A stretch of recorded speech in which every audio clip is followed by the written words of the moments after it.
State employees here in Florida are reporting to unions, to Democratic operatives, that they're terrified of working for the state government of Florida under our little quasi-dictator, Ron DeSantis. And the reason for that is because multiple different state employees reaching out to multiple different organizations have all said the same story. If we complain about any of Ron DeSantis's COVID policies, we get threatened with a demotion.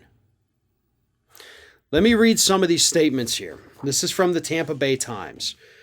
The workers are very scared, said Vicky Hall, president of a union that represents nearly half of Florida's 105,000 state employees.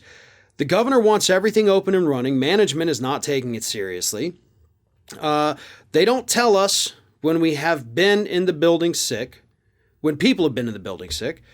We have to hear through the grapevine that someone is in the hospital or dead. If we complain, we are offered demotions. Democratic State Senator Lauren Osterley also said this to the Tampa Bay Times. Many state employees live in fear of making any noise. They call us and don't even say what agency they're calling from, but they express their concerns about what's happening in the state. Another state representative, Alison says, I get contacted daily about state employees who are fearful about getting COVID. I don't think there was a single constituent who reached out to me who was not worried about retribution. See, these are the kinds of stories that in the past would have led to investigations, right? We have a state government at some level. We don't know which level. We don't know if this is coming from Ron DeSantis or people under him trying to be loyal to him. But at some level in the state government, there seems to be a consensus that, hey, if your people start criticizing the COVID policies of the governor, demote them, cut their pay, fire them if you have to. Those are the kinds of things that would easily, based on the stories we're hearing now, be verified through text messages, emails, WhatsApp, maybe, I don't know.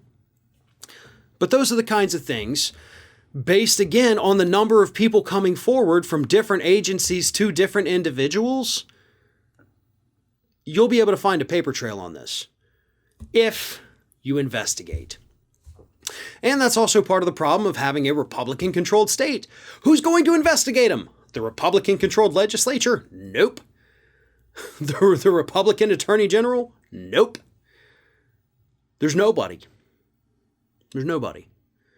We would have to have the U.S. Department of Justice step in to investigate whether or not the Florida Republican government is in fact ordering agencies to threaten workers here in this state if they criticize the governor.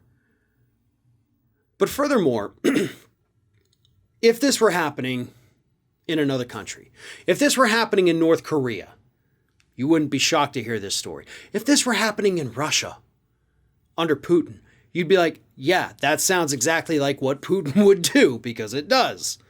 But here we have it happening in the United States, in the fourth most populous state in the United States. Multiple workers from multiple different agencies reaching out to multiple different people, all telling the same story. It all checks out. It all corroborates. And I am begging any entity with investigatory power to look into this, because I can promise you're going to find a paper trail. It cannot be this widespread without some kind of coordination. Find it, and maybe you can help save the state of Florida.